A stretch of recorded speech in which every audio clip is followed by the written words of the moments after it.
It is an honor to have you on the show. Thank Thank you for you. being to come on. Absolutely.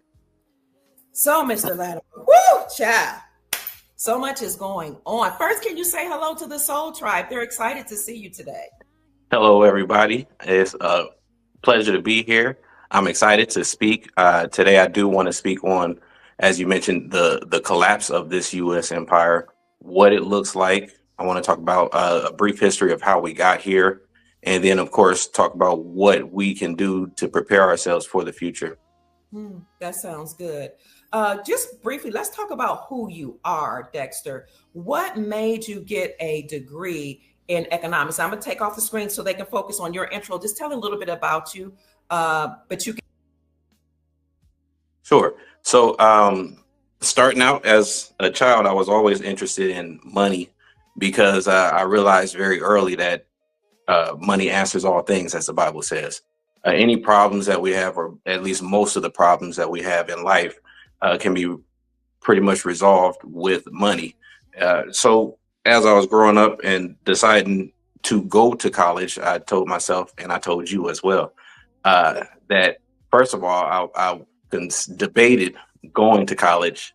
But when I got there, I said I need to study business because money is one thing that we as a people don't know enough of. And in general, most people don't know money, don't understand the concept of money and how to utilize it in order to benefit their lives. And so I said to myself that I'm going to take the opportunity to study at the school, business and economics ultimately, because the economies are what runs the world. And if we understand what's going on in the economies of the world, then we'll be able to benefit individually and as a community. Mm. So you decided to take do a degree in economics. What made you do a dual degree? Because your dual degree is also Pan African Studies and economics. Yes. So I was when I was in the business school, I was one of the few African American students. And so it was important for me to have a community that looked like me as Mhm. well as, the importance to me of the history of the African people in Africa and abroad, the people of color abroad, Okay. as well as I wanted to really understand what was going on, how the world got to the position of where we are today. And things, a lot of things didn't make sense, or I'll say a lot of things were complicated in Mhm. terms of figuring out what exactly was going on. So I wanted to study in the school and also use the school as an opportunity to travel the world. So I started traveling the world through the school, first going to Trinidad and Tobago, and then Senegal, and then a few other countries with the school. And then you got a specialization in international business. What led to that? Well, my family is a family of entrepreneurs. And so I told myself I do want to do business, but not just business in America. And That's that right. is one of the things that I do want to discuss with you and your audience, the importance of not just limiting yourself to the confines of this country. We have Mhm. an entire globe, an entire world that is at our disposal. And when we travel to these other parts of the world, we can actually see how we can benefit ourselves and how we can be a contribution to these other countries. And so I told myself that I wanted to study international business so that when the time comes, I would be able to understand what's going on in these countries and actually benefit financially and be an impact in these countries. Okay. So then another thing I wanted to ask is what is your relationship with Ambassador Shabazz? Yeah, so I met Ambassador Shabazz in 2010. I took a class. She actually taught a class at the University of Louisville. And from there, we worked together, for the last 15 years. She advised me to become a Muhammad Ali scholar at the Hmm. time when I was in college so that we could work more directly. We worked on the Muhammad Ali Awards Hmm. for 3 years together. Yeah, so we did a lot of different projects together since then. Yes. And you also traveled with her to Belize, if I'm understanding correctly. Yes, I Okay. traveled, I want to say in 2012, we went to Belize with her, And me and the Muhammad Ali scholars, and we did some work there for a few weeks. okay. And often, and she just became a very integral part of our family, thanks to you. So I appreciate that. And I didn't Absolutely. mention that Dexter Lattimore is my son. He's one That of is, 8 children. So it is such a pleasure having you here, Dexter.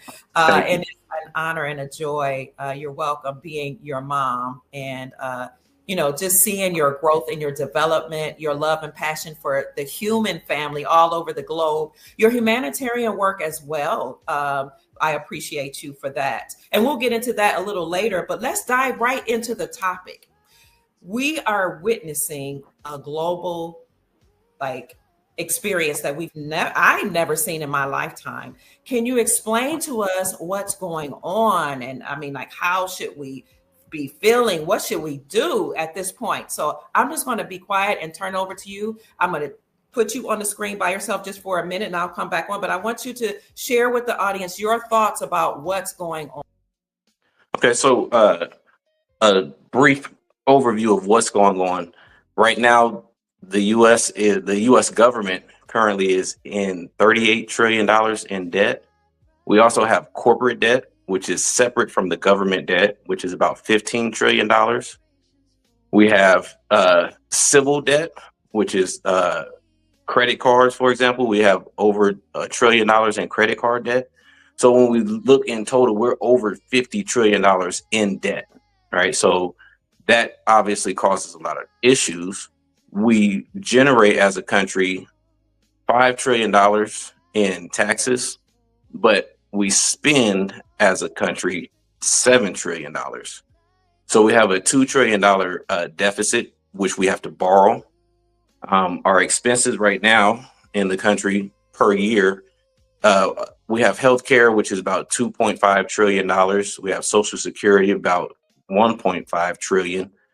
We have interest on debt, which is another $1 trillion, and then we have defense, which is $1 trillion. So those are just the major things that we're spending our money on. Okay. And at some point, you do have to pay your debts. Right? America is a debt society, right? So our system is not very productive, I would say. We don't produce goods and services in an abundance here as we used to several decades ago.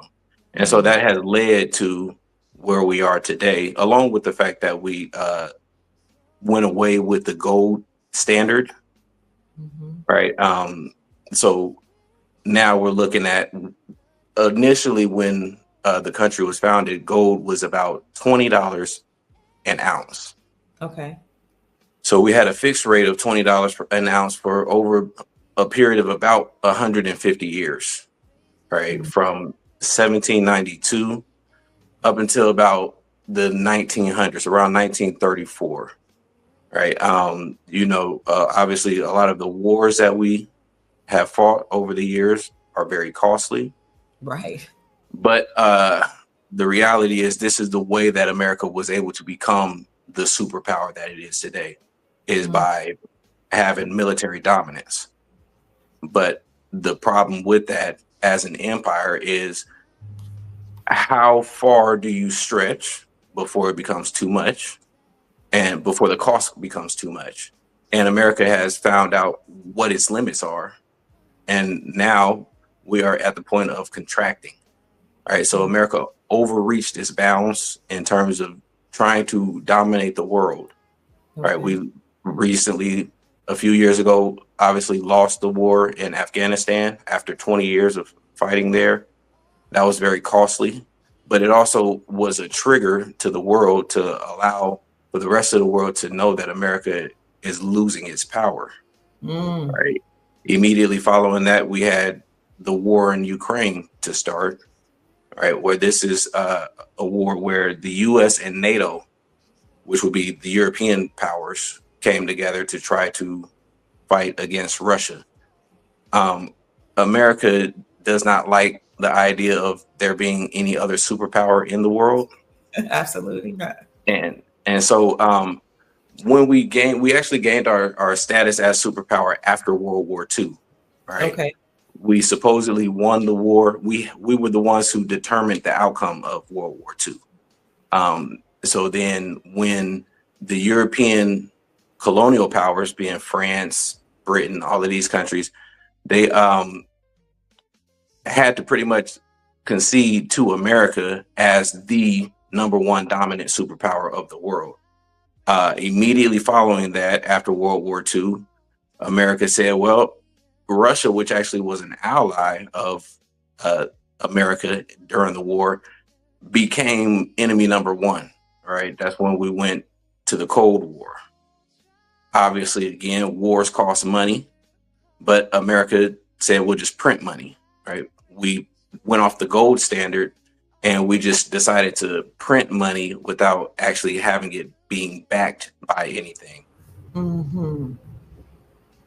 So now that we're not backed by gold, or for the time that we weren't backed by gold, the other countries of the world began to question what the US dollar was backed by. If not gold, then what? Right. So then we look more recently, we fast forward into the time period of BRICS, right? BRICS, you've talked about this many times, what BRICS is, but BRICS would be Brazil, Russia, China, and India, China, and South Africa.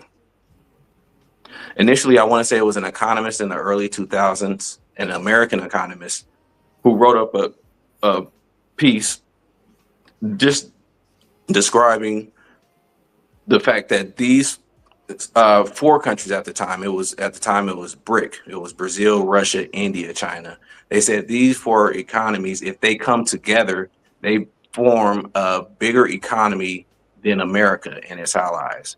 And so, Right. Go ahead. Were you? I was just saying, right. No, I agree. And so these countries obviously got wind of this. They said, that's a great idea. And so they formed BRICS in 2013, I believe. Since then, BRICS and the rest of the world have been accumulating gold and silver. Mm-hmm. Since America became the superpower, they told all countries, in order to have a reserve account, a bank account, an international bank account, that you had to use the US dollar.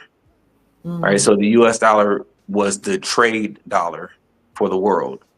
Right. So over the past several decades, for example, China and Japan, if they wanted to do business amongst each other, they could not use their own currency. They had to use the US dollar. Right. So these countries, BRICS and other countries, have been finding new ways to circumvent the dollar. Right.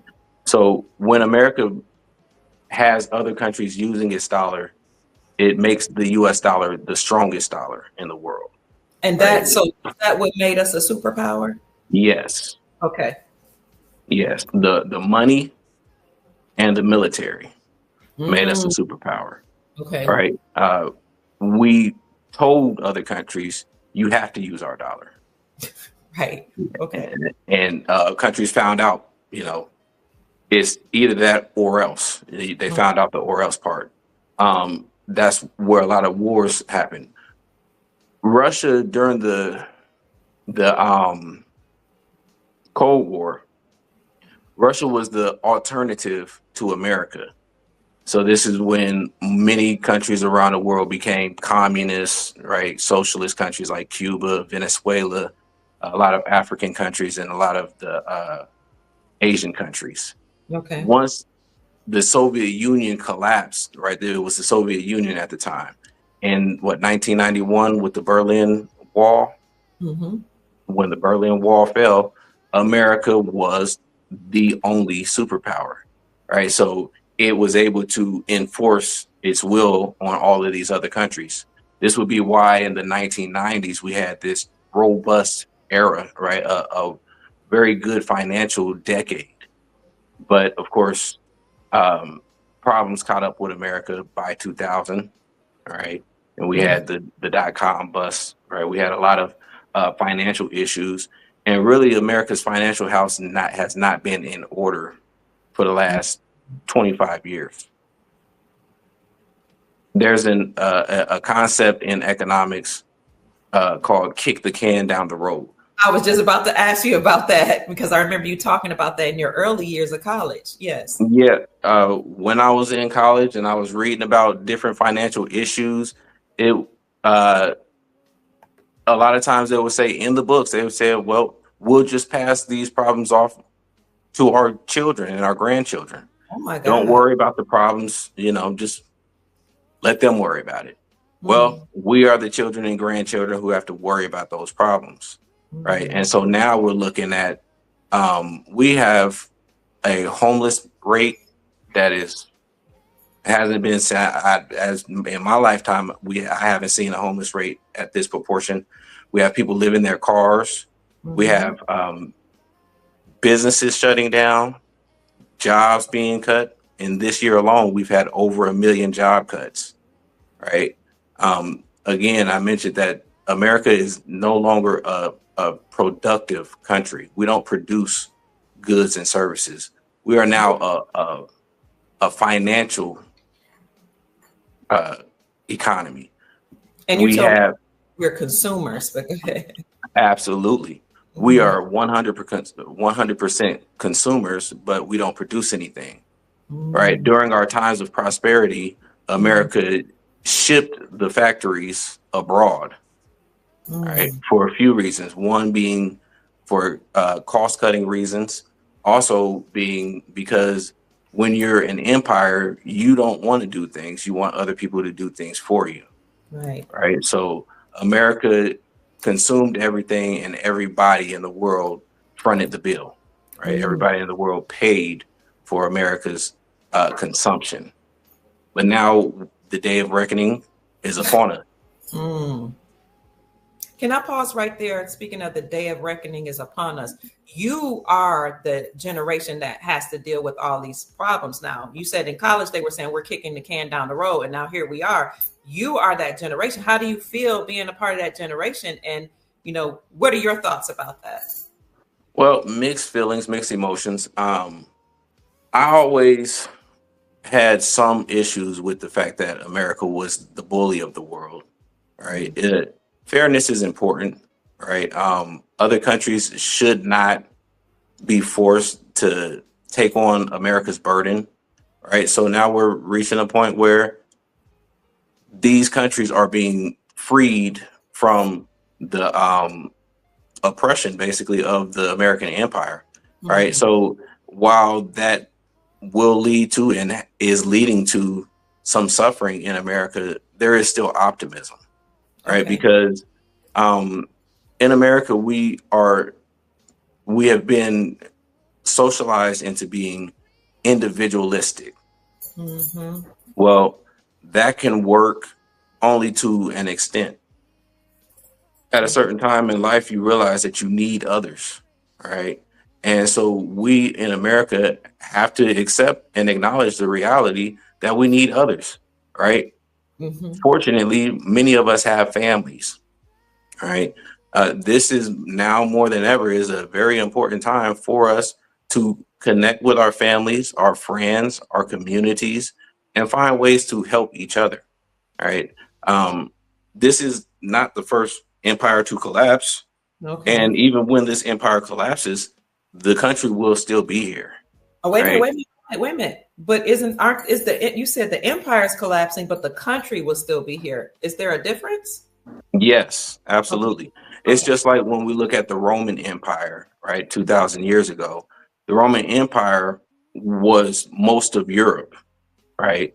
But the country of Rome is the boot that we see in Europe, right? So when the Roman Empire collapsed, it contracted into the landmass that the Mm, people originally were from.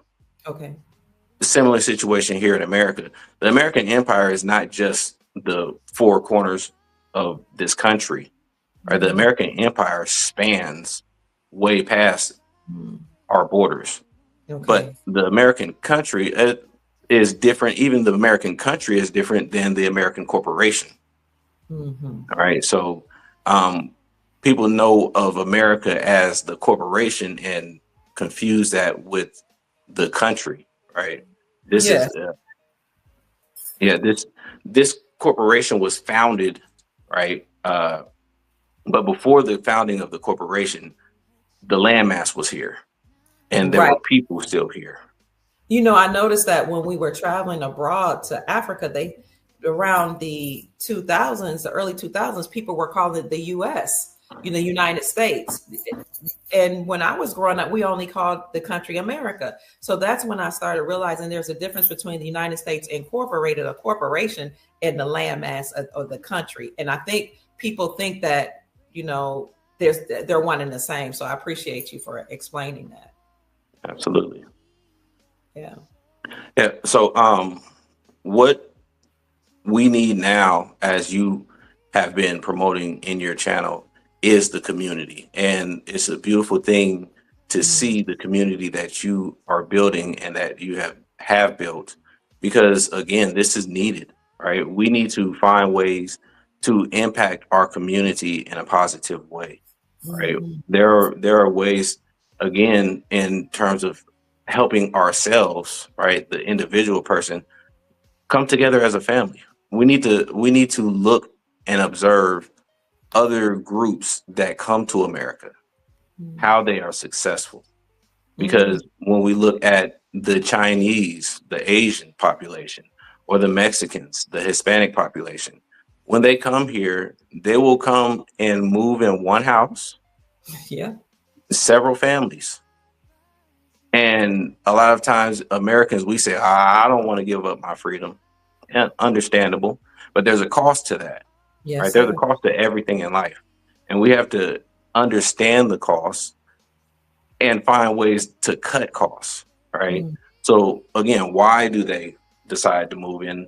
We've seen, obviously, if a Mexican family moves into a house in a few years, they could very easily own the block because they will move in several families, pay off that house in a Mm. very short time, and we'll have an agreement that once we buy this house, we're going to buy the next house for the next family, right? So there are strategies that we can use in order to come together and to be prosperous, even in times of Mm. downturns and collapses, which we are in and seeing now. Yes. So before we get into more of the solutions, is there anything else you want to say about this empire collapse? Um, well, I want to actually look at how the empire was created, right? Mm. Mm. 1776, we Okay. started the American Revolution. This was against, right? We were fighting against the British Empire at the time. And the Okay. irony of it all is that we were opposing taxes, right? So we had the Boston Tea Party, right, where we opposed the taxes, and we fought the war. 1792 is when we went from the British pound being in use in America to the US dollar. That's when the US dollar was created, right? Okay. Dollars and currencies are essentially IOUs from Mm. the bank. So the bank, at the time of the founding of the country, if you had a $20 bill, you could go to the bank and redeem that $20 bill for an ounce of gold, right? Over the years, America got a little clever, right, and said, "We'll confiscate your gold, right? We'll hold your gold for you. We'll hold your silver for you. We'll put it in our banks, right?" And also, it was the reason that we use paper currency is because of the weight, right? It's easier to I do see. transactions and transport as opposed to gold and silver and other precious metals. Okay. So we have what, 1913, when the Federal Reserve System was created. Yes. Around that time, they were confiscating gold, right? Taking the citizens' gold, right? There was a time in the American history where gold, owning and possessing gold was illegal, right? They made it illegal to own gold. So that shows the importance of the asset of gold, right? It Right. is so valuable that always banks want it, right? But also it's it has practical use, right? You can use gold in production, right? Obviously as jewelry, but also in the airplanes, in the phones, in a lot of the technology that we use, gold is used, right? There's also a fixed amount of gold, right? It's not infinite. This is the Mm. reason why there's a set price. Okay. And when the demand is high, the higher the demand, the higher the price for the gold, Okay. right? So we're looking right now today at a time where gold is in high demand. Mm. This is Very. the reason, right? This is the reason why the gold prices right now are at what, around $4,300 Yes. an I'll bring ounce. it to you. Here it is right Yeah. here. $43. And let me see if it came up. Oh, it was just 4,369, and then it popped up 4,371 right here. Yes. Can you And see it it will, yes, I on can. your end? And it's projected to go Okay. up next year. And- Um, because again, the economies of the world, the governments of the world are rushing to gold, right? All of these countries are Can you stop? currently, I'm sorry, say it Speaking again. of gold, I was just saying, speaking of gold, you were saying these countries are rushing towards gold. So I want to encourage the Soul family to consider what he's saying, because if countries and banks are rushing to gold, that means that we should be preparing and getting gold. So let me pause here to say, if anybody is interested in getting gold, then you can contact our affiliate, Miles Franklin Precious Metals Company, for silver and gold, and contact them at 952-929-7006, or send an email to info@milesfranklin.com. And of course, let them know you heard about it from Dr. Kia Pruitt, and you'll get a great price for your product. So you were talking about the issue of gold and why gold's prices are rising. Absolutely. And so, yeah, so gold obviously is an important asset. It's an important asset to add to your wealth portfolio, as you were just mentioning, right? And we, as a people, all people, we need to understand the difference between wealth and riches, Oh, right? okay. Riches can be lost uh, overnight. Mm. Wealth is accumulated over time, right? Um, we have to understand the difference between spending and investing. Right? Okay. Spending is something that you do short term. It brings short term gratification versus investing. You invest in the future. You invest long term. Right. So when you buy gold and silver, for example, you're not buying this in order to exchange it the next day or the next month. You're buying it in order to hold, because it has a stored value. It has value in it. And these are things that you will be able to pass down to your children and to your grandchildren. And this is what is considered wealth. You know, Andy Scheckman, the CEO of Miles Franklin, taught me that, because I kept calling silver and gold an investment, because I come from a background where, you invest in things like this. And he said, you have to stop looking at it as an investment and look at silver and gold as wealth, because this is something you pass down to your posterity, your future generations. So I appreciate you for reiterating that. Absolutely. It's also, I'll say, it's also important to look at different businesses that are needed, right? When Mhm. we look into the future, we have to say, what first of all, looking at the present, what's going on right now, and then projecting into the future, what can I see that will be needed in the future? Okay. Right? We have to learn to be more productive as a society, as a community, and as individuals. Thank you so much. Yeah, because you had said earlier that even as a country, we don't produce anything. We Right. consume, and expect everybody to cater to our needs. And I think that has trickled down to us as individuals. Yes. And one principle you taught me and the church that you were heading at the time you had Christ Conscious Community International was that most people plan for the weekend. Do you want to finish that sentence for me? Yes. We'll say I'll use the term successful and non-successful, right? Okay. Okay. Or we'll say most people Okay. plan for the weekend. Successful people plan for a lifetime, right? So we all do know that, or expect at some point we will have an expiration date physically. Right. So the day will come, but are we prepared for that day? Are we prepared? Do we have a plan, right, for the next 5 years, the next 10 years, the next 20, 50 years? And then Because but you told us that I want you to go because you told us when in the church in your sermon, you said, and then some of you will only stop at a 5, 10-year, 50-year plan, whereas successful people, and I'll let you say the rest. Yeah, let's look at Japan has a 1,000-year plan, right? So we're looking at, you can plan for your life, which is great. You can also plan for the lives of your children and your grandchildren.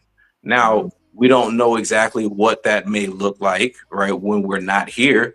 But the more you plan, the more you prepare, the better of a structure and a path that you can leave to your posterity, to your children and your children's children, right? And again, this is how successful people operate. We look at the Rothschilds and the Rockefellers.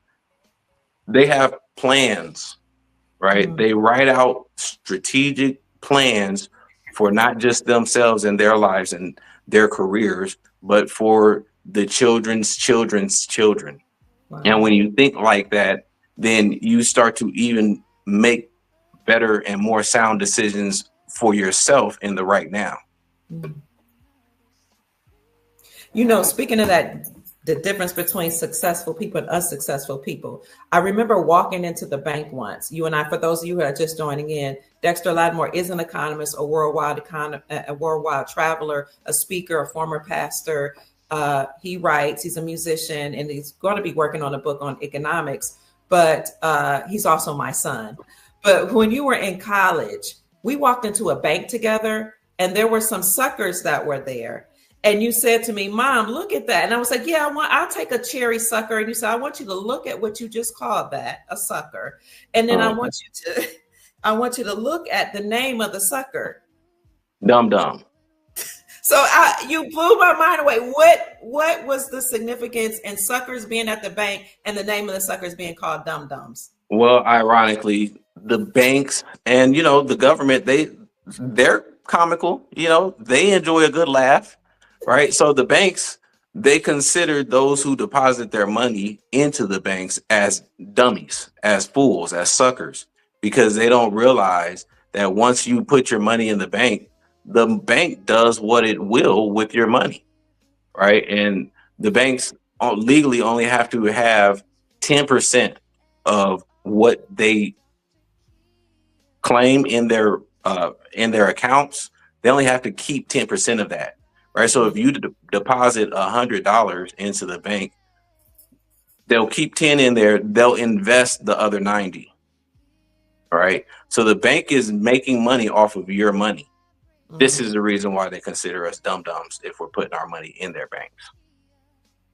That's deep. And when you told me that made me made me think about doing more research. And I did realize that once you turn over your money to the bank, actually, they can say they own it. Like you are the creditor. So you're lending your money as a creditor to them to do whatever they will. And they can invest that money somewhere. If they get in trouble, they can do bail-ins. And I was like, oh my God.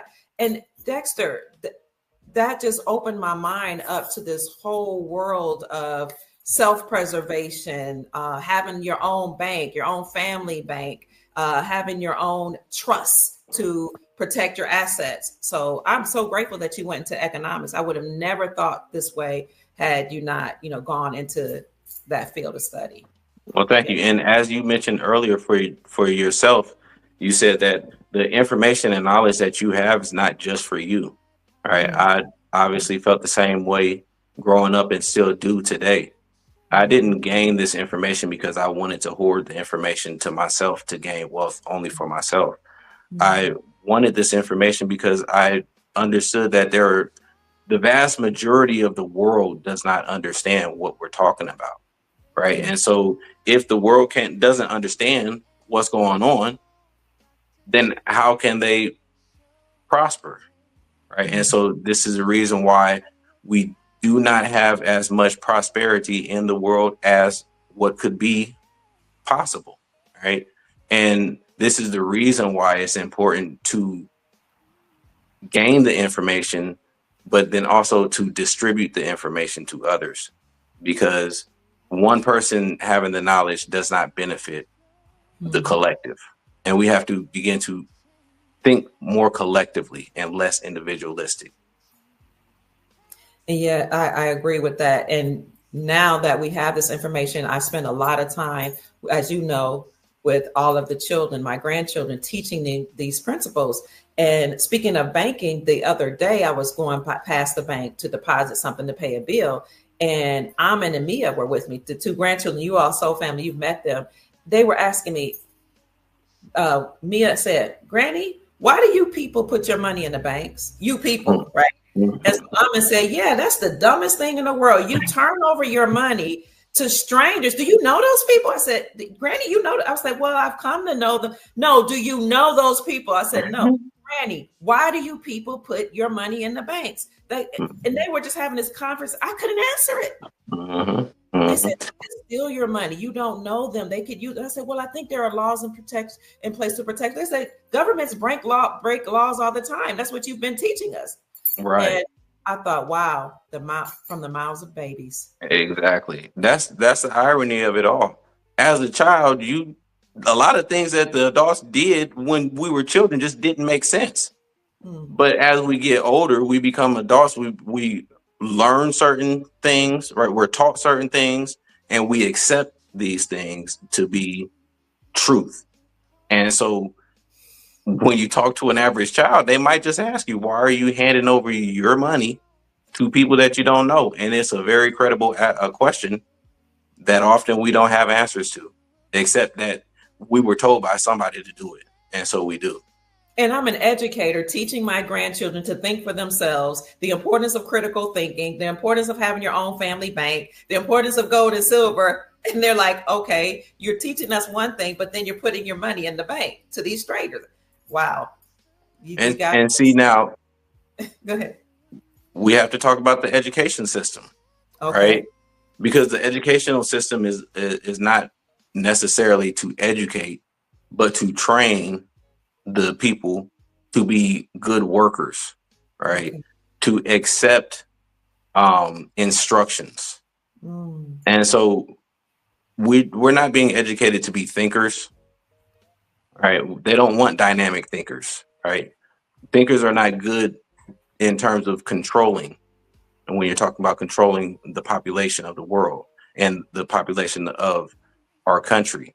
So they don't want us to be educated. In fact, we look at the education in America, it has gone down substantially over the last several decades. And it's still it's even worse today than it was when I was a child in school. And so we have to really consider educating our children, even if we have them in public schools. There is a time when they are outside of schools that as parents, we have to be, and grandparents and aunts and uncles, we have to be investing time in our children because they are our future. Absolutely. Right? These children who are in high school today, we have a lot of children today who cannot read at grade level. They will in a few years be the workers. Right? These are the ones that we will, as we age, we will have to depend on them as a society. All right. So it's going to be advantageous for us to invest now. Right. Consider these things now so that 10, 20, 50 years from now, when we're old and cannot provide for ourselves, we have an adequate population who can do so. Speaking of the education system, I'm going to have a special guest tomorrow who has educated her son from the time he was in her womb. And when the child came out, well, the child in her womb told her what his name was going to be. So when she delivered the child, she had the child and named it exactly what the child told her in a dream. And she started educating him actually from the womb and then afterwards. And the child now is 8 and has skipped 2 grades in school and could skip more, but they won't allow for it. He's a brilliant child. And I asked her to come on my show tomorrow morning to discuss the importance of educating your own children. So I thank you for even mentioning that. And maybe briefly, you can talk about your own educational experience and how your family, not only you had experience in public schools, what that was like, and then your family brought you out of public schools. Right. But yes, before you do that, I just want to tell the family, if you're enjoying the show and you appreciate Dexter Lattimore, who is an economist, world traveler, speaker, author, and he was actually mentored by Malcolm X's eldest daughter. Is it Atala Shabazz? Yes. Atala Shabazz. Huh? What is it? Atala Shabazz. Atala Shabazz, but I call her Ambassador Shabazz or Sis. If you're interested in supporting this work, then this is something I do for all of my guests. You can kindly send a blessing or support donation to Cash App Dex Lattimore, Cash App DEXLATTIMORE, and he'd appreciate that. And then when he writes his book, we'll bring him back on as well to talk to us about global economics, and et cetera. So Dexter, your educational experience, what was that like? Yes. So I was very fortunate to grow up in the family that I come from. When we were being born, my aunt, my father's sister, created first a daycare, right? She had a degree in business as well, right? She had a master's degree in business. And so she said that since we are having children, I'm going to create a daycare and I will make sure to take care of our children. And then also she hired the family in order to take care of the children. As we got older, she said, well, the children are now out of daycare. Some of them are out of daycare age. I'm going to found a school. So she created a school for us, right? Student Aspect Preparatory School was the name of our school. And we had a creed at the school too. Go ahead. Oh yeah, the Creed by Marva Collins. Yes, this is actually the foundation for me in terms of my education in Pan-African Studies history, because a lot of the things that I learned I learned in college, I had gained a lot of that information in my aunt's school, our Aunt Darlene. So. And wait a minute. And what was the book? One of the first books you read at 8 years old at her school? And I'll be quiet. No, I got to remember what Rich Dad Poor Dad. Yep. Yes. Robert Kiyosaki. Yes. Because again, I was seeing as a family 2 different dynamics. Okay. All right. I was seeing entrepreneurship and creation, but I was also seeing the other side where money was not being held and being passed down generationally. So I said, okay, what's the difference in these dynamics? And so as a child, I was at Aunt Darlene's house and Uncle David's house at the time. And I believe Uncle David had the book. And so I picked it up, inquiring. And so he told me to take the book. Mm-hmm. And so you were 8. Were you 8? 8 or 9. Around, okay. Yeah. So yeah, it was information that intrigued me. Also, at the time, my father, he taught us music. He taught us how to play instruments. So by 10 years old, I was making money, as a musician. But I didn't want to blow my money even as a child. I said, okay, what can I buy? How can I use this money to help the family, to help my own situation, right? So when I would buy clothes, I didn't buy Jordans, right? Because I said I'm gonna buy my own shoes, but they're not going to be Jordans. I can't afford that, and I'm not going to spend all my money on one pair of shoes, right? So I started early, bargain shopping, right? I don't want, if I see a pair of shoes at $69 and then I see a sale at the same store that says 2 for 69, I want the 2 for 69 or 2 for 79, right? I'll take that deal. You know, at the time I will go to Foot Locker. They'll have t-shirts 4 for 20. Well, I can buy one shirt with a logo for $25, or I can buy 4 or 5 regular shirts for $20, right? These principles are what led me to down the road to becoming the man that I am today, right? And this is the reason why I often stress the importance of budgeting, right? A lot of people don't know where their money goes at the end of pay, the pay period. And so I advise your viewers to write up a budget, right? First, write how much you make. Okay. And then write down all of your expenditures, what all your expenses are, and include everything. Be honest with yourself, right? So that you can look and analyze and understand exactly where your money is going, to the cent, to the dollar, as specific as possible you want to be when writing this, right? That's check number one. Okay. Right. On the second check, 2 weeks later, you get paid. Do the same thing. All right. Do it for several checks, because you want to really analyze, because the first time you write it, it's an estimate. The second time you write it, you're getting more information and you're actually observing every time you spend. All right. And the longer you do this, the more you do this, each check that you do this with, you're going to even be hesitant about spending. You're going to say,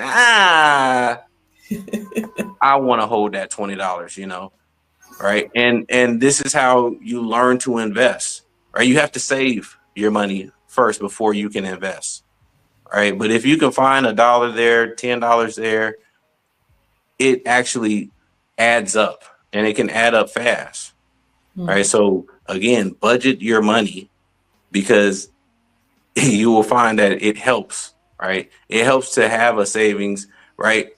Back in our grandmother's days, they would say they would have a rainy day fund. Today in America, over half of the population doesn't have $1,000. Yeah.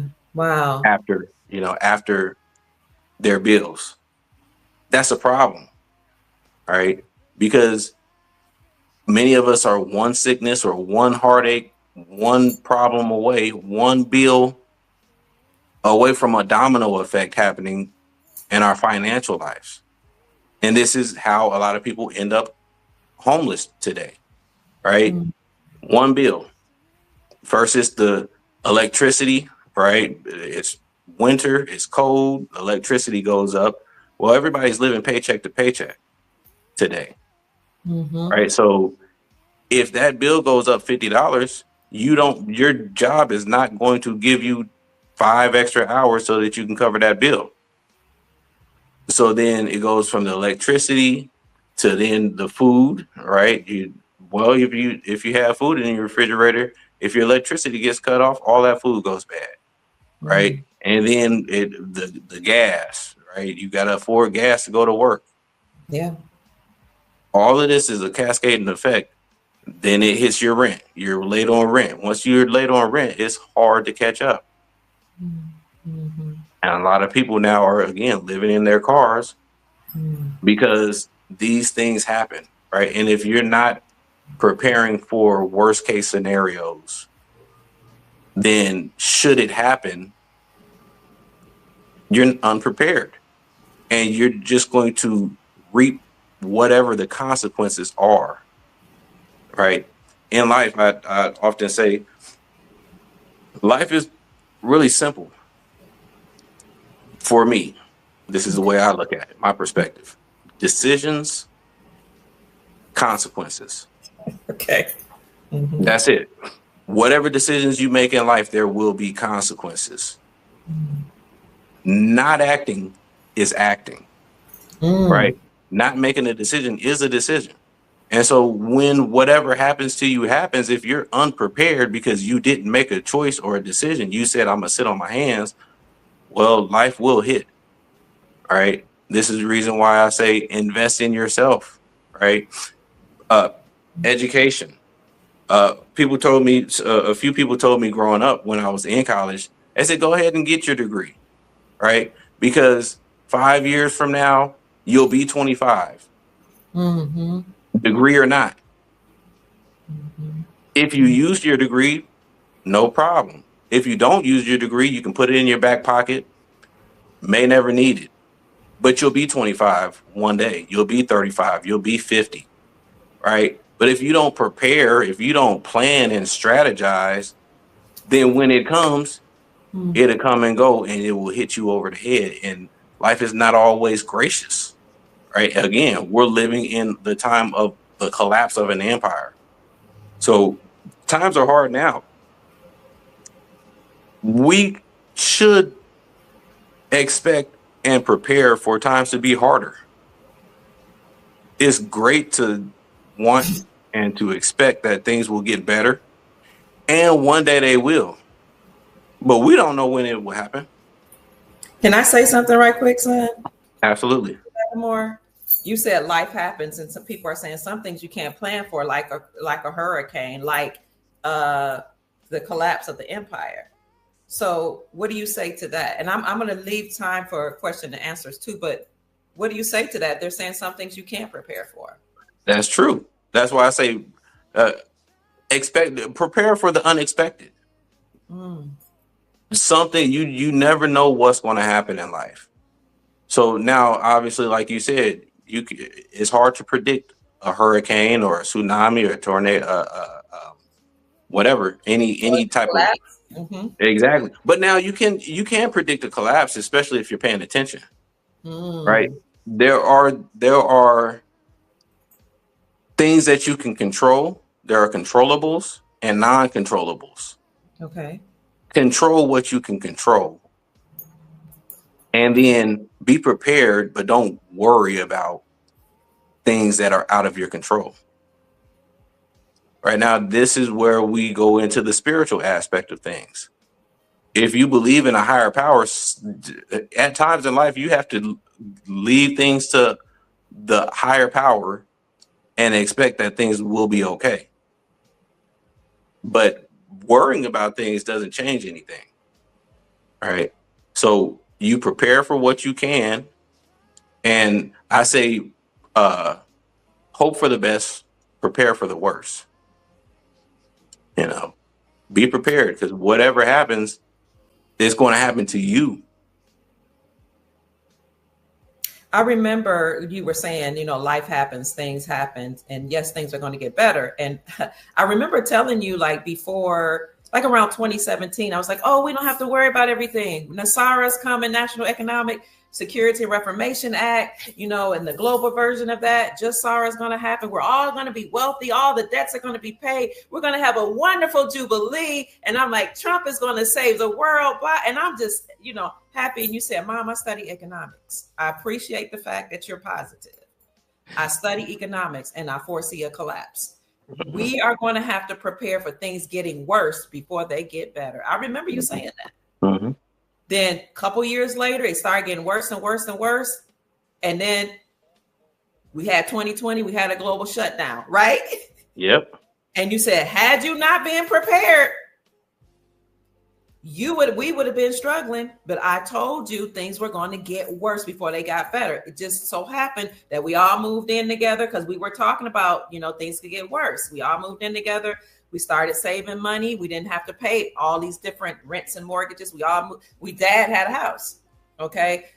We started pulling our resources, our money. I started getting that's when I started getting into silver and gold. And, we just started making decisions based on what you had learned in economics. So I'm very grateful that you kept me grounded. You know, Absolutely. I'm a very joyful, positive person, but you said, Mom, you got to be grounded, realistic, and you also said you can predict what happens in the future based on what happened in the past, and you are also studying history as well as economics. Right. They say if you don't know history, then you're bound to make the same mistakes as before. Yes. So for one, you can assess where things are headed if you know the history of how we got to the present, right? Yeah. Past, present, future. Mm. A lot of times people want to look at the future with no understanding of how we got to where we are. So Right. whatever your expectation of the future is ill-informed or misinformed. Mm. All right. Let's go down the road of what if things happen the way that you said, right? Everybody's prosperous. Wonderful. But what happens, right? What happens to people who win the lottery Oh, they usually lose it. in a matter of under 3 years, generally? Gosh. Okay. What happens to professional athletes that come across millions of dollars who have no education in money? They They lose it. lose it. They end up right back in the projects often. Well, I mean, unfortunate, but it is what it is. They end up right back living with their mama. They have to sell their, because when you don't understand money, then you waste it. Hey, what's wrong with living with your mama? No, I'm just kidding. Nothing, nothing at all. I love my mama. I enjoyed the times when I lived with my mama. But Welcome. at a certain point in life, you do want to have things of your own, especially if you ran across several millions of dollars. Mm-hmm. Yeah, that's when you don't want to live with your mama, when you Right. burnt all of your money. But right, so people are, if you don't know money, then you're going to spend it frivolously, Okay. just like the athletes do. They get the money and they spend the money before the season starts. A So you lot of said the athletes, go ahead. what happened if everybody became wealthy and prosperous during that time? Like I said. They would lose their money. Mm. Because they would spend it on things that are don't have the proper value. People weren't going to invest in gold and silver at the time. Do you expect? No, not before the collapse. Nobody was talking about it. Exactly. So how would they have spent their money? Mm. They would have been wasting it like we did with a lot of people did with stimulus checks. Some did pay their bills, but a lot of them, you know, Party. Mm-hmm. and those other checks that they gave to businesses. I forgot the name of those checks. PPP loans. Yes. Yeah. Mm-hmm. Blow it. We blow our money. And the thing is, okay, if you get $1 million, immediately your mentality changes, your perspective changes, right? But who you are, your spending habits don't change. But now your desires increase. You get $1 million, you don't want a Toyota Camry. You want a Ferrari. Because in your mind, you can afford it. $500,000 on that. You want a house. Not a $200,000 house. You want $1 million house or better. So you're spending all of this money, and then you realize that you already spent it all. And then you end up losing it all because most people are not buying things outright. Right. Even rich people, right? They'll get a car and a house on a loan and have to pay 5 years on that car, 30 years on the house. What happens if you run into hard times 3 years into your car note? Well, the car dealership's not going to say, we understand that you're having hard times. They might give you a month or maybe up to 3 months. But eventually they're going to come calling. They're going to say, look, we're going to collect on that car. Mm-hmm. They're going to kick you out of that house. The bank will repossess the house. And so a lot of times in life, God gives us what we need. America has to go through its day of reckoning. America can't just be the way that it dominated the world through its military. The country, in my eyes, cannot just turn around and reap prosperity, even its citizens. Because the scriptures say the sins of the father will be visited on the children. And so this is just reality, right? But now, again, we can prepare ourselves. I saw one of the commentators mention copper. Copper is obviously a sound investment, right? Copper is used in many ways, right? There is, again, a fixed amount of every resource, every asset. There is an amount in the grounds, whether we're talking about copper, gold, silver, oil, whatever. And then there's an amount that we take out of the ground, and that fixed amount is going to determine the prices, right? And if everybody's grabbing for these resources, there's a high demand. You want to find things to invest in when the demand is not necessarily high, right? You know, if you buy at the peak, then it's hard to gain any value, right? You could lose value when you're buying things at the peak. So let's look at Bitcoin, for example. If you bought Bitcoin, go ahead. Were you going to say something?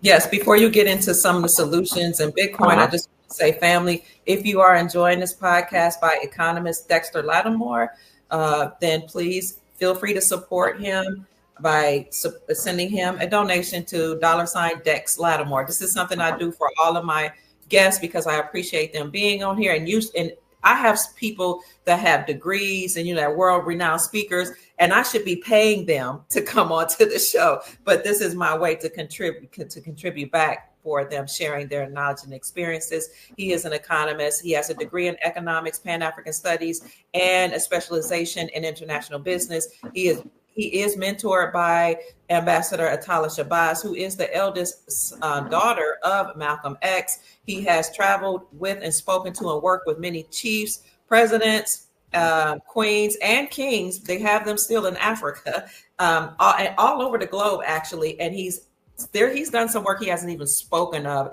as he has worked with certain chiefs. He's also worked with the mayor from the city that he came from in Louisville, Kentucky, the former mayors. And he has a wealth of knowledge, and he's sharing that information with us on the collapse of the empire called the United States Incorporated and what we can do to prepare ourselves as we are experiencing that collapse. He is currently working on a book, and he'll talk about that maybe at another time. But if you want to support his work, then please feel free to do so. You can send a donation to $Dex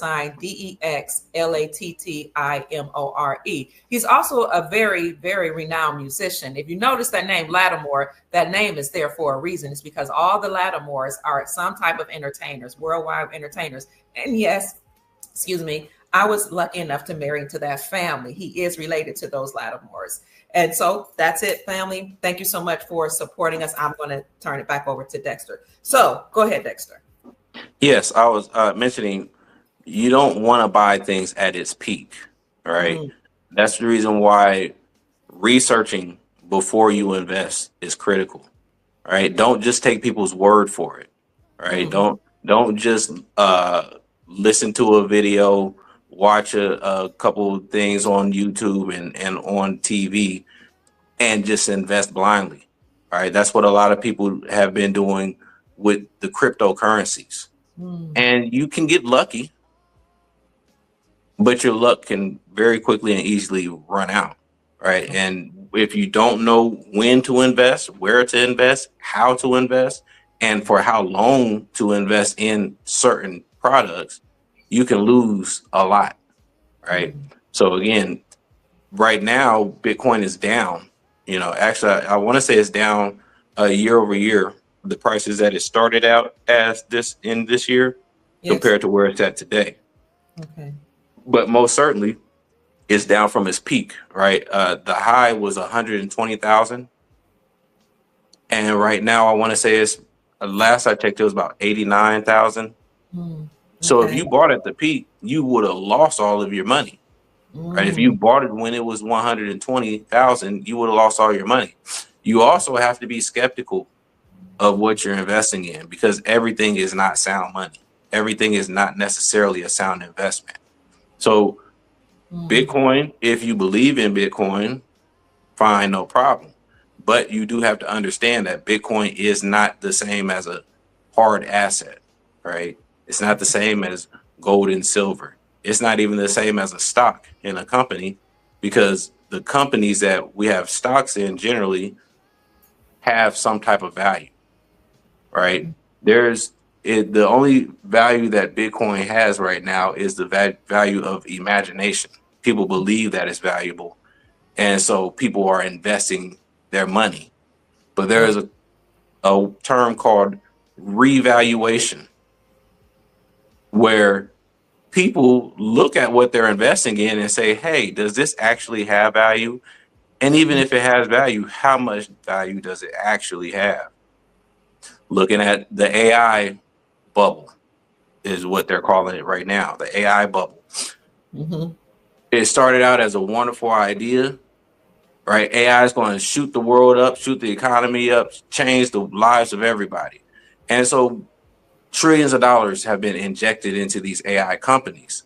But these companies are currently not producing trillions of dollars in revenue. They're barely producing billions. So if they're getting trillions of dollars and only outputting a few billion, then that's a big discrepancy. And so the shareholders start to call into question, how valuable is this company right now, not 10 years from now? And so we could easily see next year, from the start of next year, the quick fall of a lot of these stocks. However, that being said, we do have to realize that stocks do still have some value, right? So that's the AI stocks. We have stocks like Walmart, Nike, Kroger. They have stocks. They do produce, right? They produce goods. We don't produce nearly as many goods as we used to produce, right? We were an overproducer. We had a net export decades ago. Now we are a net importer of goods. Okay. So just to again reiterate, don't buy at the peak, right? Study any investment before you make the investment, because you don't want to be in the position of blaming others when you lose whatever you invested in. I remember when I was thinking about investing, because I was totally new to this in my late 40s when I was first thinking about this. I asked you, what should I invest in? And you told me, as an economist, Mom, I'm going to tell you what the things that you said you have to invest in, what you understand, right? That after you've done your research, and what you can afford. Is there anything else you want to say about that? Absolutely. That's the I agree with whoever said that, is what I said. That was you. Oh, okay. Well, I agree. You told me that. Yes. Yeah, no, right now, gold is unaffordable to a lot of people. So you don't want to be discouraged because you cannot afford the price of gold today. Okay. You find the things that you can invest in, right? Looking at copper, again, as was mentioned.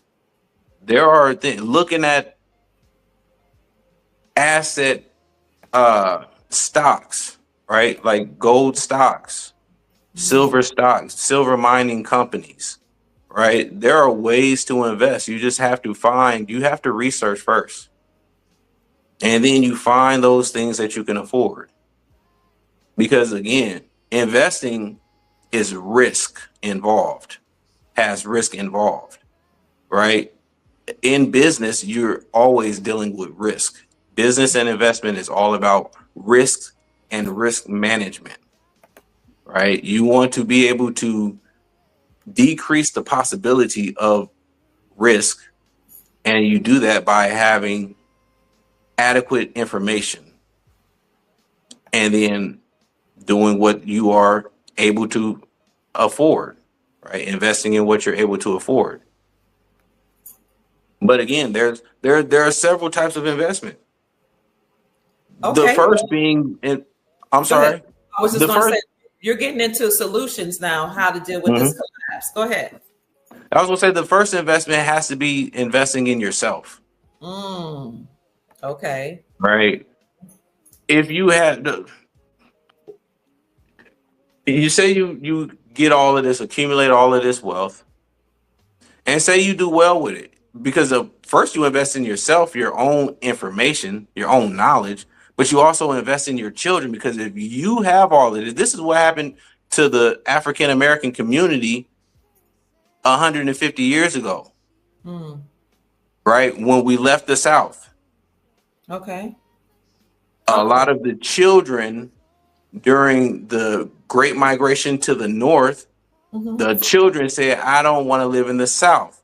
I don't care about my parents and grandparents' land. Mm, Sold the land for pennies, moved to Detroit, to New York, to Philly, to all of these wonderful northern cities and states, because there were factory jobs there. Right. So they said, I want money. I don't care about the land. Well, clearly, they didn't understand the value of the land that their parents understood. So okay. again, you invest in yourself, your own knowledge and information, but you had better invest in your children and grandchildren's information, because they could squander the wealth not understanding what they're doing. And Mm, then when it's gone, you can't turn around and say, hey, I want that back. No, it's mine now. You mm, can buy it for 10x the price that you sold it to me for, but you can't afford it now. mm. So what happened when they sold the land and went to the north? And I mean, didn't they make money? They made money. So what was the They problem? made money, and they also realized now they have rent to pay. Now you leave a certain area and you go to a more expensive area, right? Mm, And this is the reason why prices go up in cities, for example. If there's a rush to the city, mm-hmm, then you're still competing for the same amount of goods in the mm, city, right? So, for example, you move to Detroit, the population was 1 million, it shoots up to 3 million. Well, there weren't 3 million new homes built, mm, right? There were probably the same million homes that you moved to, whether it's apartments and houses or whatever. There's a fixed amount. So if the price of those apartments, for example, were $500, and everybody, the million people in the population were competing for those homes, the mm-hmm, moment more people comes, that is a scarcity, right? Because mm, it's a fixed amount of properties. So now the demand for those properties goes up. This is again the reason why I say understanding money and economics is important. We live in it, but we don't understand it. And so mm, we don't understand why rent goes up in certain cities at certain time periods, right? During the COVID situation, why was rent and mortgages going up, the cost of everything going up? Well, because there were a lot of foreign investors as well as corporate investors like BlackRock, right? Buying up everything. And once you buy up half of the houses, now the rest of the population is competing for the other half. mm. And so now there's a scarcity in supply and an abundance in demand, which means that the prices are going to go up. All that to say, invest in self, because you can have everything and be a fool, and a fool with money is still a fool.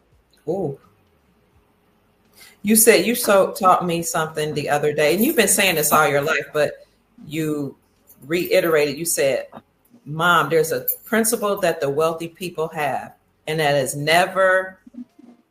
It was either you or Doug's. Never sell. Never sell the land. Yes, yes, Mm-hmm. you said that. And you Mm-hmm. said if you invest in land, you have a home, you can build on the land, and you can grow your own food, you can do your own business. That is considered a hard asset. Absolutely. It's considered the most important Okay. asset is Mm, land, mm, because from the land comes all of the resources. All right. So you don't get gold and silver and copper and oil without the land. but you also don't get a roof. Right. All right. So it's definitely land is the most important asset because even again, there's a scarcity of land. There is a fixed amount of land. Right. So you would do good to own you a square. So I'm going to go. I want you to talk even more about solutions, because we talked about different solutions as we see this empire collapse. But before we get into those, is there anything else you want to say about this collapse? For example, is it affecting the world or is it just affecting us? And anything else you want to say about it? It's affecting the world for sure, because the world is tied into the dollar and the American economy, the American government. So everybody does. It's a sticky situation. All right. Everybody's got some aspect that this will affect them in, but also other nations are preparing, right? They're strategizing. They're trying to remove the risk of the collapse, because everybody in the world foresees it. The governments do, at least. The people may not understand it. That's fine. The governments understand what's going on and they're preparing themselves. So yes, so now then one of the, again, going back to one of the ways to prepare yourself, travel outside of the country so that you can see what's going on in the rest of the world, right? Be a part of the international community. Don't just limit yourself to the confines of this country, right? There are many people, there is a such thing as expatriation. Right? People do leave America and find that life in other countries is good. All right. There's also different things and different ways to invest that you may find in other countries that you will never have access to or the knowledge of only being here in America. So I say travel the world, right? Again, invest in yourself, invest in your knowledge, but invest in the experiences, right? Life is all about the experience.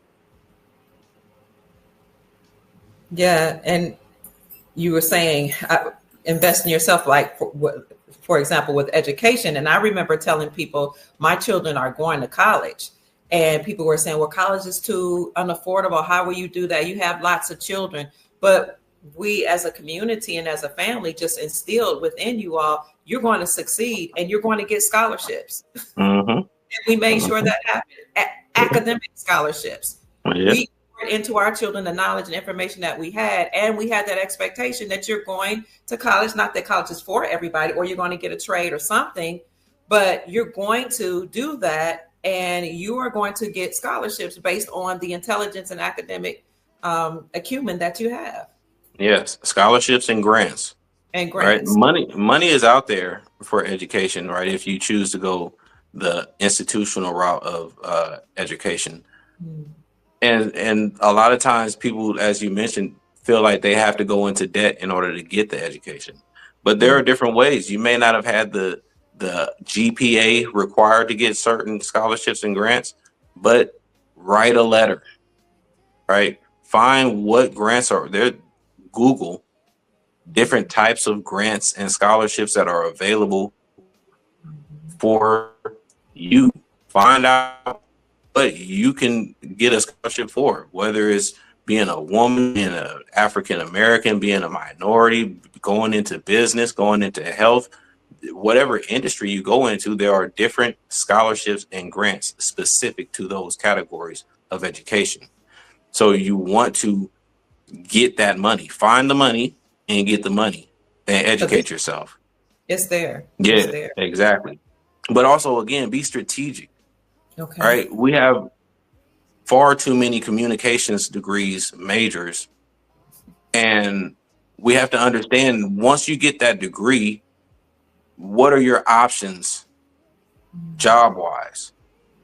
Right. Those jobs are not paying a certain amount. Also, you have to consider, will these businesses and jobs be here in the future? Right? Can I make money in it? Right? Art is great, but not necessarily for a degree. All right. So what again, looking at other communities, the Asians don't allow for their children to study fine arts most times.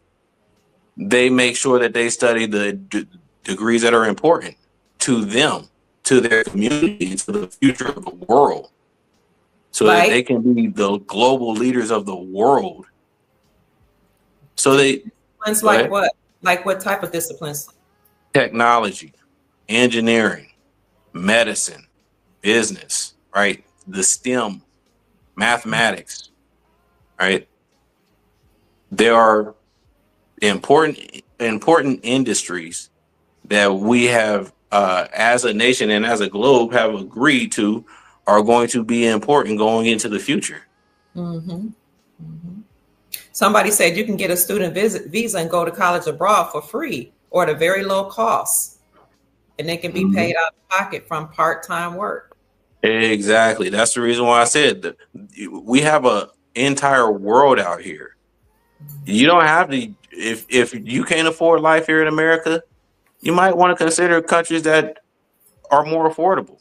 There are countries that have free healthcare, free education. Yeah. Take advantage of that. Go there, come back with a degree. And how do you feel about trade jobs? Because we're talking about investing. We're talking about now solutions to how to deal with the economic collapse. He said, invest. And the first investment is in yourself. You can invest in education, whether it be go into college or you self-educate. And somebody asked, what about trade jobs? Trades are very important, right? Okay. These are things that don't often go away, right? You're going to need these trades, right? Like construction and plumbing and electrician. All of these things are trades, right? Architecture. All of these things are going to be needed in the future just as much as they are needed today. Mechanics, right? Even beauticians, right? Hairstylists. Music is a trade, right? They are important. They do generate money. And sorry. Go ahead. You said earlier that your dad, God rest his soul, because he's transitioned, taught you all of his kids music, and you were making an income, a nice income, starting from the age 8 or 10-ish? 10 years old. Mm-hmm. I've been making money every week since I was 10 years old because my father taught us a trade, and he told us as children. He said, "You first of all, you're gonna learn." He was, I like to say, he was kind of like Joe Jackson, but in a good way. He made sure we learned our instruments. Yeah. Mm-hmm. Go ahead. Go ahead. No, I was gonna say, but he told us, as a musician, musicians are always needed in times of economic prosperity and in times of recessions. He said, during the Great Depression, guess what? People wanted to listen to music in order to feel better about their problems. So it was a good trade, and it has proven to be, he has proven to be correct, because to this day I make money in music, and it's been 25 years. And I don't foresee it stopping. Go ahead. And it's not going to stop, because you can pray for a church, you do weddings, funerals, graduations. You played music for Ambassador Shabazz. Mm-hmm. She would bring world-renowned entertainers to our city, and you would be there with Mali Music and who else? Some of the other people, the Clark, Dandy Glover. She, as in terms of the notoriety, she brought Danny Glover. We worked again with Muhammad Ali. Mm-hmm. Music wise, she created a choir. I was a musician for the choir. Mm-hmm. So we sang for different events, and worked with the mayor and dignitary in Louisville. Yeah. There was something. So how to prepare? Because I've heard that during depressions and recessions, you can actually become wealthy. And it's interesting because when I was telling you about that, you said, "Mom, I want you to consider that before the depression, there was the roaring 20s." I was like, what? Mm-hmm. And then you said, so people were, thinking everything was going to be okay. Then there was a collapse. And the only ones that really did okay were the ones that either they prepared or the ones that, a lot of times people that are in extreme poverty, they still live that reality. But can you talk about how before the Great Depression, there was the roaring 20s and then lead into how we can prepare for this collapse and the depression? Well, as you said, the 20s, everybody was excited. They felt like there was no tomorrow, right? That there was an abundance of money. That was when people were just being introduced to stocks, right? So everybody was investing in stocks and getting a good return out of it. So the times of prosperity were high and abundant, right? But again, nobody was predicting that things could go awry. And so when it did, everybody, that was not prepared ended up suffering. So we're looking pretty similar to those times, right? Where people, well, I would say people are already feeling, the problems today. Okay. But how do you prepare? There's obviously, again, different ways to prepare. First, educating yourself. Second, having a community that you can depend on and that can depend on you, right? Because we can't predict what is going to happen necessarily, but we can say whatever happens, you have to be prepared for whatever it looks like. And so you want to have multiple strategies, multiple plans. If plan A doesn't work out and plan B doesn't work out, you might want plan C and D just in the event of, right? Investing in resources, hard assets, because they gain value, right? They have a stored value and they gain value, especially in times of hyperinflation, for example, right? And in times of the collapse, these resources will have value, right? So invest in these resources so that when these times come, if they should happen to come, you have some wealth already set aside. Also, invest in food now, right? Buy food that have a long shelf life. Okay. Right. Be strategic in the foods that you buy. Right. Rice and beans go a long way, for example. Right. A lot of other countries survive on rice and beans. Right. We have to learn some humility as Americans. Right. We ain't gonna get the steak. You know what I'm saying? Shrimp, all of the good foods those become more expensive during times of crises. And so you want to have canned foods, canned vegetables, right? You want to have sugar and salt, right? You want to stock up in these. You want to have plenty of water. Now, again, these are things that our grandparents and great grandparents did naturally. They were prepared. Somewhere down the road, it was not taught to the children and grandchildren, or we missed it. But we got to relearn, right? Learn, unlearn, relearn. They had flashlights, blankets. Yep. The things that we learned and did in the past, we got to turn that off. It's not going to work for the future. Some of the things that we were doing in the past will not work for the future. We have to relearn what will work. Like you said, buying the things that flashlights, blankets, learning how to grow food. Right? You oftentimes during a collapse and during a crisis, there's a food shortage. During the 1929 crash, there were food shortages. There were food lines. Wow. You don't want to have to be the 99th person in that line. waiting for a bowl of whatever they feed.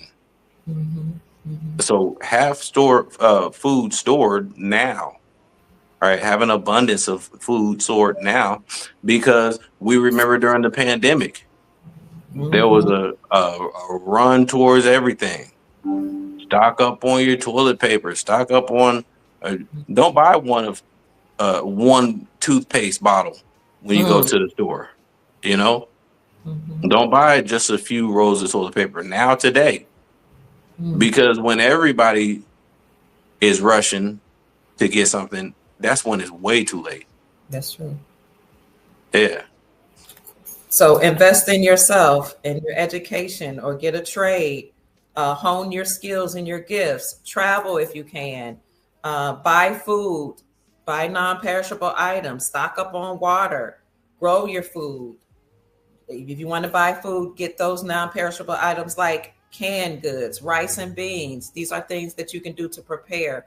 Also, you mentioned earlier today that the Mexican community, they move all into one house. They know that sense of community. They're not too prideful to do that. And they will spend their money to buy that house, and then one person to move out.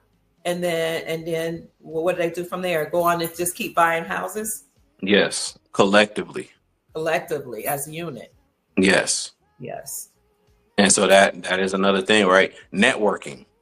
Okay, networking. And using your community that you build and establish, using your family as a network, so that everybody involved can benefit. Right? We have to, again, we have to look at things collectively. Anything in life is going to be that much harder when you have to do it yourself versus when you have a team that can support you. Right? And then understand that you may be the financier, the next person may be the brains, the next person might be the foot, the feet. You know, different people have different things that they can contribute. Don't be upset necessarily if you have to do one thing that another person can't do, because it's in fact more beneficial, right? In barter and trade, for example, if I have silk and you have silk, what are we trading? You know, if I have coffee beans and you have sugar, we can both trade a little bit and we can drink some coffee. Right. You know what I'm saying? So bring what you have, what your skill is, to the table, right? Network, find other people who are like-minded, right? You don't want to have to fight with people, you know, to build, right? You want people who are like-minded. So find those people now, because when things get really bad, it's going to be harder to find these people, or could potentially be harder, we'll say. So do things now, because should it happen, it's going to come faster than most people expect. All right. Potentially it could, but the problem is we've already been going through the slow grind of the collapse. So at a certain point, the collapse speeds up. It escalates. Yeah. And then things start happening suddenly. And right? The unprepared, they will think they'll be like, where did this come from? Exactly. How this we could have prices like Zimbabwe. All right. So be prepared. And that again, these things, this is not the first time a economy collapsed, a government collapsed, a government went bankrupt, defaulted on their loans. All of these things have happened before. Study history of the times that we may be headed towards, so that you can know how to prepare. Yeah. You also mentioned, when you talk about hard assets, investing in land, investing in silver, copper, and gold. And I hear people say, but I can't afford land. I can't afford silver. I can't afford gold. To which you would say, find things. If you can't afford it, everybody everybody's not going to make it to heaven. Sorry to say. Mm-hmm. I mean, that's the what the believers believe. Mm-hmm. Either you're going to prepare or you're not. Either you're going to do it or you're going to have excuses as to why you cannot do it. But again, successful people get results. Unsuccessful people make excuses. So either you want to be successful or not. But if life hits you and you fail to produce, that is not anybody else's problem. It's not even life's problem. Like the people, the animals in the wild that are not strong, they perish. Yeah, or get eaten by the next one. Yeah. The ones that didn't get the resources before winter came along, they Mm-hmm. perish. They perish. Successful people don't just say, I can't. They ask themselves, how can I? Absolutely. And they find ways to do it. And if you can't or cannot or don't know how, again, find those who know it and who have it and who are willing to help. Mm-hmm. There are people out there that are willing to help, but now you have to be willing to accept the help too. We have a lot of people who have to be a lot more humble and a lot more honest with themselves about where they are in life. Mm-hmm. Absolutely, because you even talked about how you can buy land or a house if we humble ourselves, for those who are okay with humbling themselves. And we know that we can't survive alone. You can team up with your family members. You can team up with like-minded people in the community to buy land. There are places you can go in America to buy cheap land, but a lot of us don't want to live in those places. Mm-hmm. Right. We can live together as a family or a community, but a lot of us don't want to do that. Right. Absolutely. Yeah, that's the thing. You got to change your perspective. Mm-hmm. Right. You have to broaden your perspective, I'll say. Look outside of whatever box that you have been in your whole life and explore other options, because there's always another option. Right? There's always a solution. Every problem has a solution, and successful people find solutions to their problems. That's what business is about, is providing solutions. Right? Services are solutions. Products are solutions. We have to be solution-based people. Not again, America is spoiled. Unfortunately, the reality is we as Americans are spoiled. We've been handed out things for so long that we think that the government is supposed to give us welfare. That would be why they call it entitlement programs. We feel as Americans that we are entitled to everything and should have to do little, if not anything at all, to receive those benefits. That's not how life works.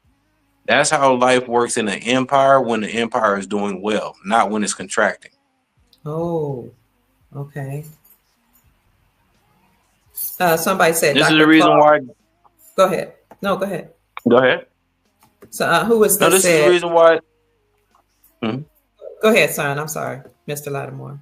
This is the reason why they're talking about cutting benefits. Okay. Right. Food stamps and Section 8 and potentially Social Security. They've been talking about this behind the scenes for at least the last 2 decades.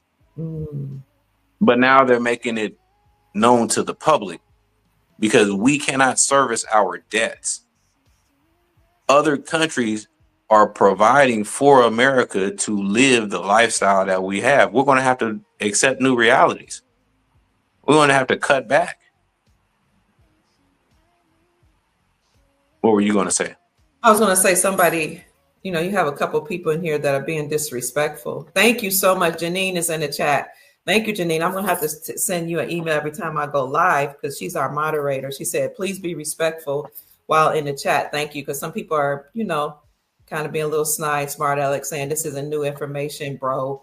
Claude Anderson already said this, but it's true. Claude Anderson did talk about group economics, and Dexter Lattimore is an economist, so they're saying the There's same thing. nothing new. There's nothing new under the sun.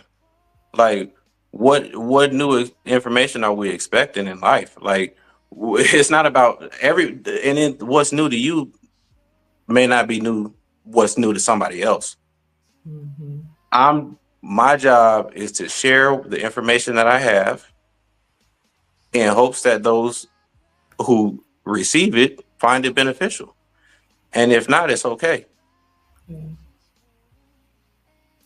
Group economics is very important. And when you look at other communities, like you look at the Jewish community, you look at the Asian community, you look at the Mexican community, many other communities are able to survive because in their community, their dollar circulates a whole lot, many more times than ours as Americans, or even Black Americans or whatever Americans. Their dollar goes through their whole community many, many times, and then it leaves the community. So they would buy gas in their community, food in their community, hair products for their community, all of that before it leaves. Mm-hmm. Is that true? Yeah. And that as a group, as a collective group, we have to be working on those things. We have to be working together, right? Because either we do it or we suffer the consequences of not getting these things done. And the time is of the essence. As a people, we don't own much of anything, and we should probably spend less time finding the things that we disagree on and work on things that we can agree on and help each other. Yes, we need to invest in each other, invest in ourselves. And speaking of hard assets, you were talking about land and what else you were talking about? Food.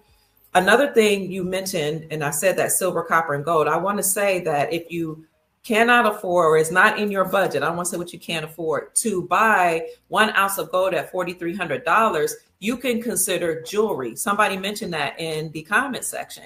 You can get jewelry inexpensively from the pawn shop, from state sales. I'm sure other places, from family. If you store up jewelry that has sterling silver in it, sterling silver is 92% silver, 0.999 silver. Sterling silver is. You can get constitutional silver, also known as junk silver. Those are coins that were minted before 1964. That junk silver, they call it junk silver because they didn't want you to know it was really valuable silver, has 90% silver, 0.99 silver. Okay, you can get gold backs, also known as gold Aurum notes, AURUM. Gold Aurum notes or gold backs are $6 a note. I've been teaching this on my channel for years. So there are many ways you can get silver and gold. You can get lower denominations. You don't have to get a whole ounce, troy ounce. You can get half ounces, quarter ounces. You can do whatever you put your mind to do. Instead of saying, I can't, this is too much, it's not going to work, whatever, just ask yourself, how can I? You're going to say something? And then, the last thing I'll say is everybody in history, everybody did not own gold and silver. And the average person was still just fine. True. Right. So we don't want to be overly anxious about what is to come, because people always have found ways to survive in life. Right. There's always going to be a job to do. And if there's no jobs, we're just going to have to figure something out. People are figuring out how to live without a home today. Yeah. And some people are accepting that as their new reality. But that's an option. But if you don't want to have that as an option, you might want to consider, preparing and working with others to where that doesn't become your reality. But again, whether things are going well in the economy, in the society, or things are being drastically changed, life is going to happen. and either we're prepared for it or we're not, but it's going to come. Like the good and the bad comes in life, and it's not always going to be good. Life is not always going to be how we want it or expect it to be. So the only thing that you can do in life is to, at best, prepare. Whatever preparations look like, it's going to be different for every person, every family. But you have to find what it looks like for you. Yeah, and you had mentioned also when you and I were talking offline that another foreseeable option for investment is foreign currencies. Can you speak a little bit about that and why that could be a good investment? Well, right now, today, the US dollar still does have dominance over most of the currencies of the world. So the US dollar can be used strategically to accumulate foreign currencies. Now, the foreign countries right now, as has been previously mentioned, they're buying a lot of gold. They also, a lot of these countries have gold in their grounds and oil and different minerals. So when the revaluation occurs, the reset occurs, where currencies are revalued to see how much value they truly have, those countries that you invest in, those currencies will gain value, right? So investing now is a good investment because, again, in the future, these countries have the potential, at least, to gain value by the accumulation of hard assets that their countries and governments are doing, accumulating. So the gold that they are accumulating now will support their currencies. Yes. We're going back to the gold standard. Okay. All right. The gold standard obviously has been the standard forever, for as long as we have recorded history, basically. So we entered a brief time period where currencies were not backed by gold, but we're again going right back to that time period. So with China and being the leader of the accumulation of gold, all of the countries are following that. BRICS, all of these countries are following the same path of backing their currencies with gold and other resources. Very well said. And as a matter of fact, for those of you that are interested in buying gold, you can go to your local coin company. I take my grandchildren there all the time. Your local coin company is a good place to go because you can develop relationships with them. You can talk about the coins. You can ask them questions about the coins. You can exchange the dollar for coins. And then if you need to get cash, or even if you want the new currency that we're going to have, they call it rainbow currencies, you'll be able to trade back in your silver and gold for those currencies. So establish a relationship with your local coin company. You can Google coin shop near me or numismatics near me. That's a good place to go. If you want, something, I'm going to tell you it's going to be a little more expensive because they don't just have a spot price, but they have a premium on top of the. Oops, sorry about that. The cost of doing business. I went out for a minute. So sometimes they'll be a little higher than if you were to work with an online dealer.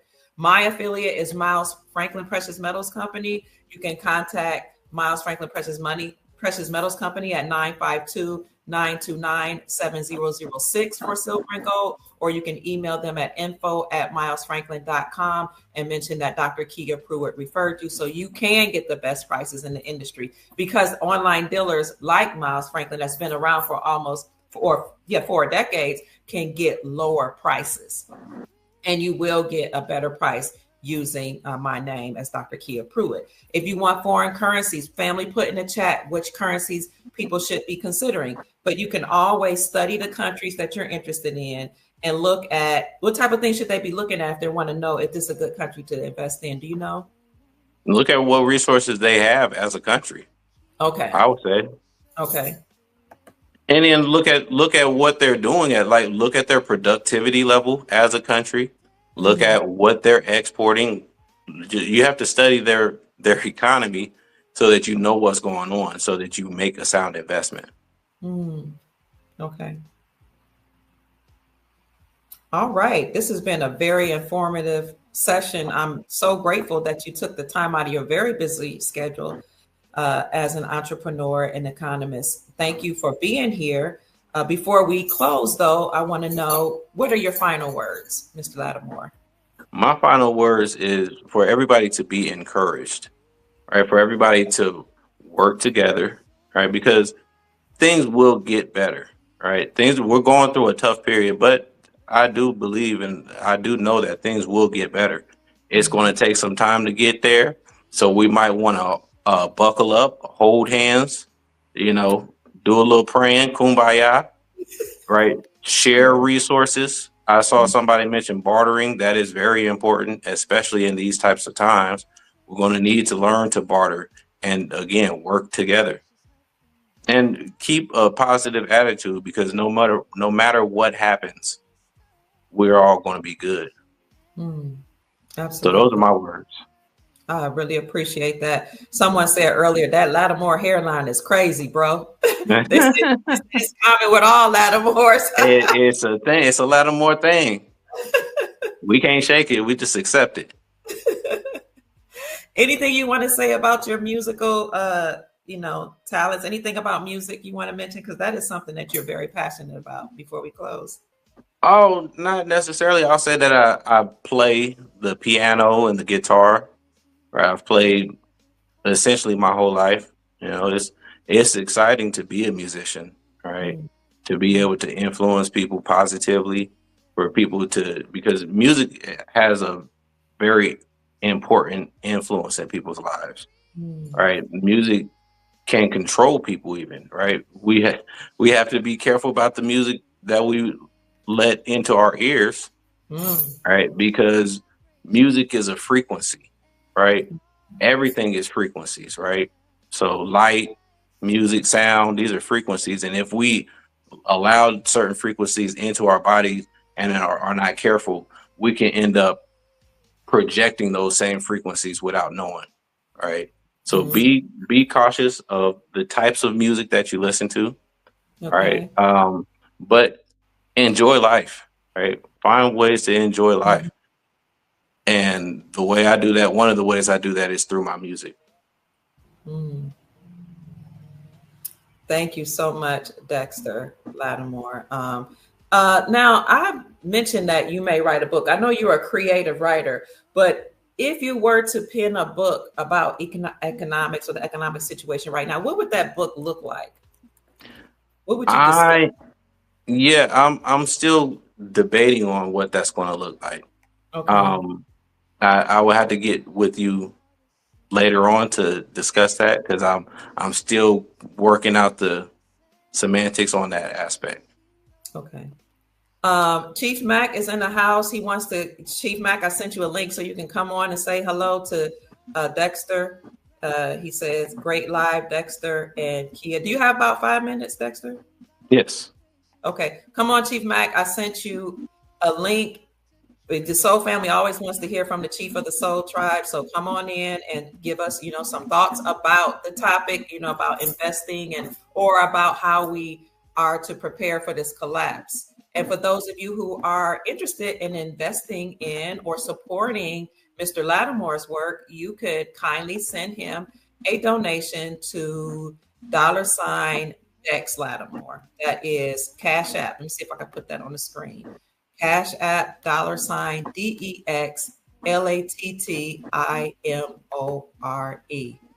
Because he is going to be writing a book.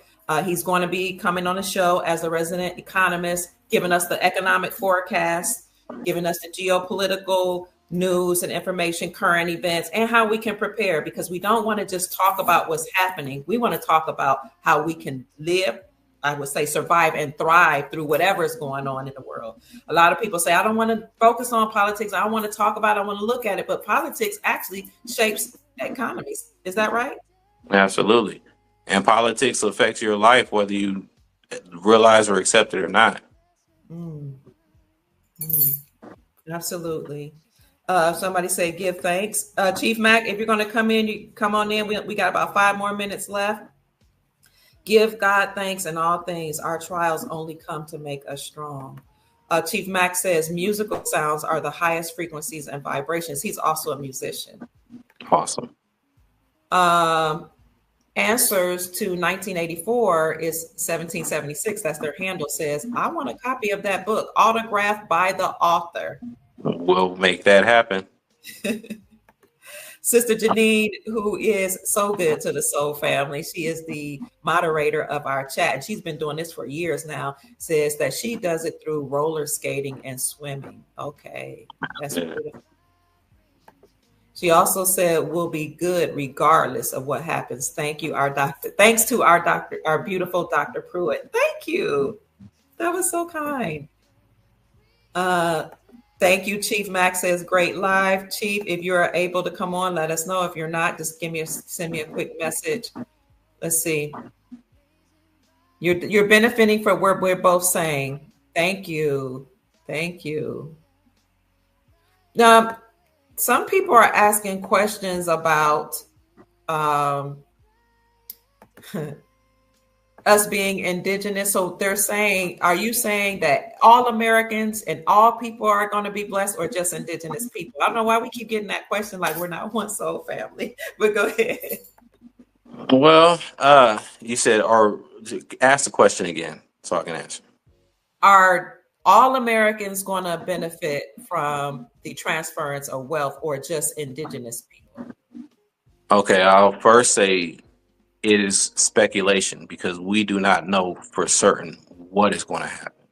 But if I'm going to speculate, I will say that the indigenous people in this country still exist.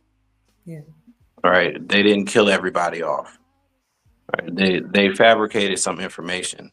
But according to George Washington, the copper-colored people are the indigenous people in this country, which we are. So now there are I would hope to have, certain benefits restored to the original people of this country. Right. And then also there are people who are not from this land who they have their wealth, as you have mentioned, stored in their nations. All right. But do I think that everybody is going to leave this country who's not indigenous to this country? No. No. All right. But certain wealth will be given to the proper heirs of that wealth. And so right now there's a lot of commotion going on in the world and in America. But the people in power know who the rightful heirs to this land is. So that's just, what I would say is I can't predict how it's going to happen, what it's going to look like. But the government after slavery said that they owed us at least 40 acres and a mule, so we're the first in line, I'll say. Right. The Bible talks about the last being first. And then what was it? Cat Williams said we've been last for a really long time. Right. So at some point we should be first in line to receive our endowments and our inheritance.